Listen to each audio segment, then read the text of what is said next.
Bienvenidos todos a esta catequesis litúrgica.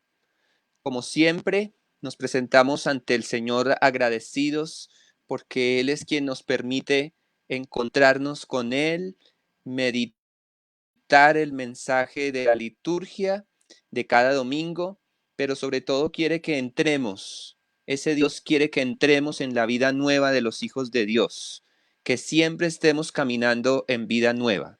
Ese es el motivo de nuestra alegría al llegar al domingo número 30 del tiempo ordinario, recordando que son 34 domingos, lo que quiere decir que estamos cerca de la solemnidad de Cristo Rey y del final del año litúrgico y del comienzo de un nuevo año litúrgico con el tiempo de Adviento. Sin embargo, pues estamos llamados a vivir estos domingos. Con el de mañana son 5 domingos del tiempo ordinario que estamos llamados a vivir como todos los domingos, vivirlos a plenitud. Qué bueno que estas catequesis nos ayudan a meditar en el significado del domingo. Y hoy, pues vamos a meditar especialmente en el significado del domingo como día de la asamblea litúrgica. Entonces, vamos a disponernos a ver las presentaciones, las diapositivas que tenemos preparadas y entrar en materia. Yo estoy con vosotros todos los días hasta el fin del mundo. Para que esta presencia sea anunciada y vivida de manera adecuada, no basta con que los discípulos de Cristo oren individualmente y recuerden en su interior, en lo recóndito de su corazón, la muerte y resurrección de Cristo. En efecto, los que han recibido la gracia del bautismo no han sido salvados solo a título personal, sino que como miembros del cuerpo místico que han pasado a formar parte del pueblo de Dios. Por eso es importante que se reúnan para expresar así plenamente la identidad misma de la Iglesia, la eclesía, asamblea convocada por el Señor resucitado. Este es un numeral de la carta Dies Domini, el número 31, y nos recuerda la promesa del Señor. Yo estoy con ustedes todos los días. Esa experiencia, nos dice San Juan Pablo II, no se vive solamente cada uno en lo recóndito de su corazón, o sea, como en el interior de cada uno, sino que nosotros, dice, recibimos la gracia del bautismo para vivir la resurrección de Cristo como pueblo, como comunidad. Y entonces cada domingo celebramos la resurrección reunidos como iglesia, como asamblea, en medio de la cual está Cristo resucitado presente. Entonces, hoy, a la luz de estas palabras, valoremos la presencia de Cristo resucitado en medio de la comunidad. Valoremos la posibilidad de ir a nuestros templos en estos días, los que ya hemos ido teniendo esa posibilidad de volver a nuestras iglesias parroquiales. Las asambleas no son como las de antes, pero son asambleas y ahí Cristo resucitado está vivo. Ahí Cristo resucitado está presente y qué bueno que renovemos cada domingo en asamblea nuestro encuentro con Él. Vamos a acercarnos al Evangelio. En este Evangelio vamos a encontrar la pregunta, ¿cuál es el mandamiento principal? Y el Señor responderá, amarás al Señor tu Dios y a tu prójimo como a ti mismo. Del Evangelio según San Mateo. En aquel tiempo, los fariseos, al oír que había hecho callar a los saduceos, se acercaron a Jesús, y uno de ellos le preguntó para ponerlo a prueba, Maestro, ¿cuál es el mandamiento principal de la ley? Él le dijo, amarás al Señor tu Dios con todo tu corazón, con toda tu alma, con todo tu ser. Este mandamiento es el principal y primero. El segundo es semejante a él. Amarás a tu prójimo como a ti mismo. Estos dos mandamientos sostienen la ley entera y los profetas. Palabra del Señor. Gloria a ti, Señor Jesús. Siempre es importante ubicarnos en el contexto, recordar que el Evangelio de Mateo es una obra de 28 capítulos. Estamos en el capítulo 22, que a su vez está dentro de una sección narrativa que corresponde a los capítulos 19 al 23. ¿Sí? En el capítulo 24 y 25, que leeremos sobre todo los tres últimos domingos del tiempo ordinario, está un discurso que tiene que ver con el final de los tiempos. Pero todavía no llegamos allá. Ahora estamos nuevamente en un pasaje donde Cristo se confronta con los fariseos, o mejor, los fariseos se acercan a Jesús para ponerlo a prueba. Ese es un poco el contexto.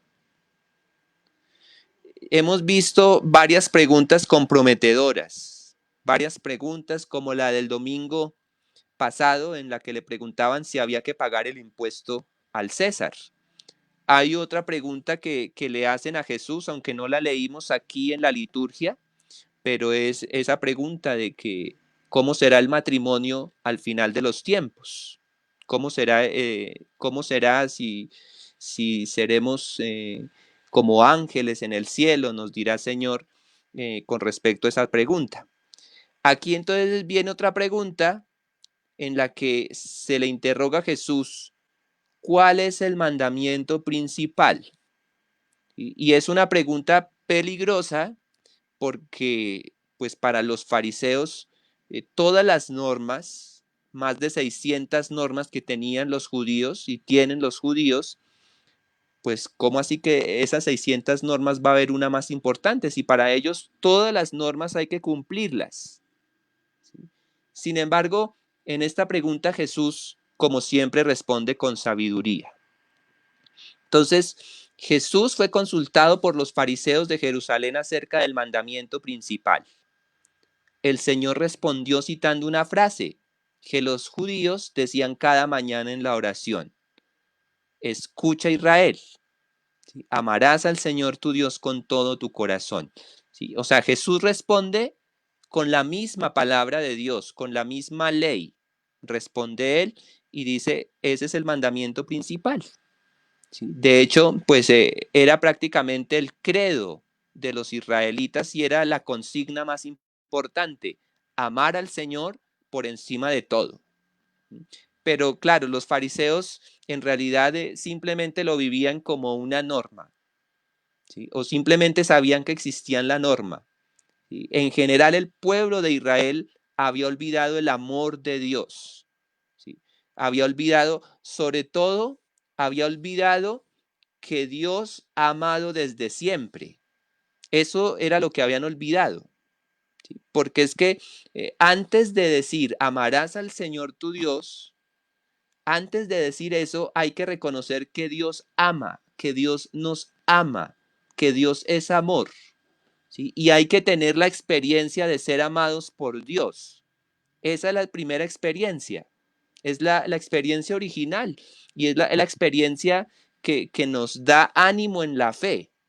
Sentirnos amados por Dios, sabernos amados por el Señor. No es posible amar a Dios si yo no me siento amado por Él. Yo no puedo cumplir con este gran mandamiento si yo no vuelvo al amor de Dios y me dejo amar por el Señor. Porque aquí se trata también de dejarnos amar por Él. ¿Sí? Entonces hay que ir a la fuente del amor que es Dios mismo, que nos ama para poder cumplir esto. Los fariseos lo habían olvidado y también de pronto en nuestra sociedad olvidamos que el amor no es el amor humano, el amor que nosotros a veces nos profesamos. Pues hay muchas cosas llenas de amor en la vida, pero no podemos olvidar que el amor viene de Dios, el verdadero amor procede de Él. Y cuando nosotros tenemos claro eso, se nos hace también más fácil cumplir con el mandamiento de amar. Pero siempre tengamos presente eso. Primero hay que sentirnos amados por el Señor, porque primero somos amados y después ahí sí viene la misión de amar. Y entonces, bueno, Jesús, después de citar ese pasaje del libro del Deuteronomio, después cita otro en el que dice, amarás a tu prójimo como a ti mismo, que es la otra tarea. ¿Sí? Pero entonces aquí tenemos que decir también que no se puede amar al prójimo sin amar a Dios y sin sentir el amor de Dios en la vida.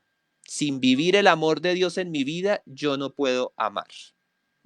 Entonces, aquí, bueno, antes de pasar a la otra diapositiva, vemos cómo Jesús, pues, no se contenta con repetir la ley. Él no está repitiendo la ley simplemente, sino que él también le da su originalidad, porque amar al prójimo es amar a todos, incluso a los enemigos, incluso a los enemigos, que esa es otra gran enseñanza revolucionaria de Jesús. Hemos venido utilizando siempre las enseñanzas de San Agustín o de algún otro padre de la iglesia, y la enseñanza de San Agustín hoy es bien especial, porque une muy bien el amor a Dios y el amor al prójimo. Dice que el amor a Dios y el amor al prójimo son dos alas que nos ayudan en el camino hacia el cielo. Dice San Agustín, una ala es amarás al Señor tu Dios con todo tu corazón, con toda tu alma, con toda tu mente. Pero no te quedes con un ala, pues si crees tener un ala sola, no tienes ninguna. Amarás a tu prójimo como a ti mismo. Y cita aquí una frase muy conocida de la carta del apóstol San Juan, de la primera carta. Si no amas a tu hermano a quien ves, no puedes amar a Dios a quien no ves. ¿Sí? Esa es la manera como se unen el amor a Dios y el amor al prójimo. ¿Sí? Tengo que amar al prójimo que veo para poder amar al Dios que no veo, que no está accesible a mis ojos. Entonces, si tenemos solo un ala, dice San Agustín, busca pues otra ala y así volarás y así te despegarás de la codicia de lo terreno y fijarás tu amor en lo celeste. Y mientras te apoyas en ambas alas, tendrás arriba el corazón, para que el corazón elevado arrastre arriba a su carne a su debido tiempo. Estas dos alas nos elevan hacia las cosas de Dios, las alas del amor a Dios y de amar al prójimo. ¿Sí? Entonces, eso también va en coherencia con lo que decimos siempre de elevemos nuestro corazón, nos dice el sacerdote, y nosotros lo tenemos levantado hacia el Señor. Para elevar el corazón realmente hacia las cosas celestiales, hay que tener estas dos alas de amar a Dios y amar al prójimo. No dejamos pasar el Salmo 17, la respuesta, porque en la respuesta le decimos al Señor, yo te amo. Si Jesús nos pide amar a Dios por encima de todo, pues le tenemos que decir al Señor, yo te amo. Y porque te amo, tú eres mi fortaleza. Responderemos en el Salmo del día de mañana. Y pues la carta a los tesalonicenses, la primera carta nos acompañará hasta el final del tiempo ordinario, y aquí pues nos habla de la segunda venida del Señor. Ese es uno de los temas importantes de esta carta. Como os convertisteis a Dios abandonando los ídolos para servir al Dios vivo y verdadero, y vivir aguardando la vuelta de su Hijo Jesús desde el cielo, a quien ha resucitado de entre los muertos y que nos libra del castigo futuro. ¿Sí? Aguardamos, así como lo hacían los tesalonicenses, nosotros aguardamos la venida de Jesús desde el cielo. ¿Sí? Estamos ante esa venida que no sabemos cuándo será, pero esperamos esa venida. Esa es la invitación de esta carta de San Pablo. Le pediremos al Señor en la oración colecta del día de mañana que aumente nuestra fe, nuestra esperanza y caridad, y pues en consonancia con el Evangelio, pues también pidámosle al Señor que nos ayude a amar los mandamientos. Todos los mandamientos, todo lo que el Señor nos manda debemos amarlo pero que el Señor nos dé esa gracia de amar los mandamientos porque los mandamientos se fundamentan en el amor. Oremos. Dios Todopoderoso y Eterno, aumenta nuestra fe, esperanza y caridad, y para que merezcamos conseguir lo que prometes, concédenos amar tus preceptos. Por Jesucristo nuestro Señor. Amén. Bueno, siempre agradecidos con ustedes por su fidelidad, por acompañarnos siempre en estas catequesis. De hoy en 8 días también nos encontraremos el próximo domingo, 1 de noviembre, celebraremos la solemnidad de todos los santos. Entonces tendremos una catequesis también para preparar esa solemnidad que este año nos ha caído en domingo. Les deseamos muchas bendiciones, que se cuiden mucho, que estén cerca de Dios amándolo a Él y que Él mismo nos enseñe también a amar a los demás. Muchas bendiciones para todos y que estén muy bien.